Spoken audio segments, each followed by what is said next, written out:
আর আসার কথা ইউটিউব চ্যানেলে আপনাকে স্বাগত।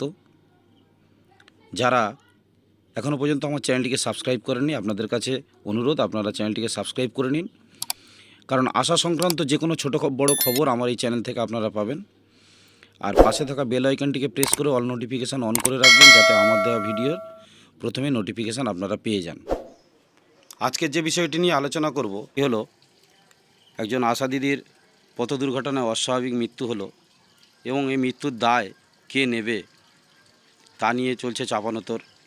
এবং আশা দিদি যে মারা গেলেন অকালে, তার জন্য তিনি কি ক্ষতিপূরণ পাবেন সে দাবিগুলো কিন্তু রইল এই ভিডিওতে। যাই হোক, শুরু করছি আজকের নিবেদন। আশাকর্মীর মৃত্যু, বিক্ষোভ। নিজস্ব সংবাদদাতা অন্ডাল।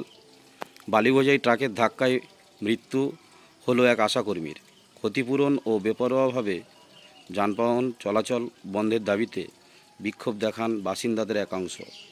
শনিবার মদনপুর পঞ্চায়েতের বক্তারনগর রেলগেটের ঘটনা।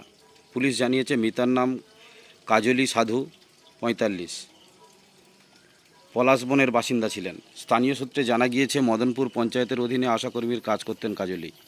এদিন স্বামী মানিক সাধুর সঙ্গে স্কুটারে করে বাড়ি ফিরছিলেন তিনি। বালিবোঝাই ট্রাকের ধাক্কায় লুটিয়ে পড়েন। অভিযোগ, পুলিশ অ্যাম্বুলেন্স বা গাড়ির কোনো ব্যবস্থা করে দিতে না পারায় বেশ কিছুক্ষণ রাস্তায় পড়ে থাকায় ঘটনাস্থলেই তার মৃত্যু হয়। এরপরে তার দেহ রাস্তায় রেখে দীর্ঘক্ষণ বিক্ষোভ দেখান বাসিন্দারা। স্থানীয় বাসিন্দা বিজেপি নেতা জয়ন্ত মিশ্র জানান, মদনপুরের একটি বৈধ বালিঘাট আছে। তার অভিযোগ, এই ঘাটের পাশে বৈধ এবং অবৈধভাবে যন্ত্রের সাহায্যে বালি কেটে পাচার করছে বালি মাফিয়ারা। পুলিশের প্রত্যক্ষ মদতে বেপরোয়াভাবে বালি পাচার করায় দুর্ঘটনা লেগেই আছে। তিনি বলেন, প্রায় 1.5 বছরের মধ্যে এ নিয়ে বালিবোঝাই ট্রাকের ধাক্কায় 3 জনের মৃত্যু হলো। বিনা আচ্ছাদনে অতিরিক্ত বালি বোঝাই করে নিয়ে যাওয়ায় রাস্তায় বালি পড়েছে, তাতেও রাস্তার অবস্থা খারাপ হচ্ছে। বেপরোয়াভাবে ট্রাক চলাচল বন্ধ করার দাবিতে একাধিকবার স্থানীয় বাসিন্দারা বিক্ষোভ দেখিয়েছেন। প্রশাসন কোনো ব্যবস্থা নেয়নি বলে অভিযোগ জয়ন্তর। তৃণমূল পরিচালিত মদনপুর পঞ্চায়েতের প্রধান পার্থ দেওয়ালি জানান, বালি তোলার কাজে নিযুক্ত ঠিকাদার ও ওই ট্রাকের মালিককে মৃতের পরিবারকে আর্থিক ক্ষতিপূরণ দেওয়ার ব্যবস্থা করতে প্রশাসনের কাছে তারা আবেদন জানিয়েছেন। এছাড়া বালিঘাট নিযুক্ত ঠিকাদার যাতে বালিঘাট থেকে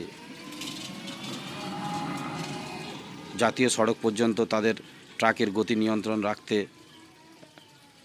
রাস্তার পাশে নিজস্ব কর্মী নিয়োগ করেন, সে ব্যবস্থাও প্রশাসনকে করার আবেদন জানানো হয়েছে। পুলিশের দাবি, বৈধ ঘাট থেকেই বালি বোঝাই করে কলকাতা পাঠানো হচ্ছিল। ট্রাকটি আটক করা হয়েছে। বাসিন্দাদের অভিযোগ ও দাবি খতিয়ে দেখে ব্যবস্থা নেওয়া হবে।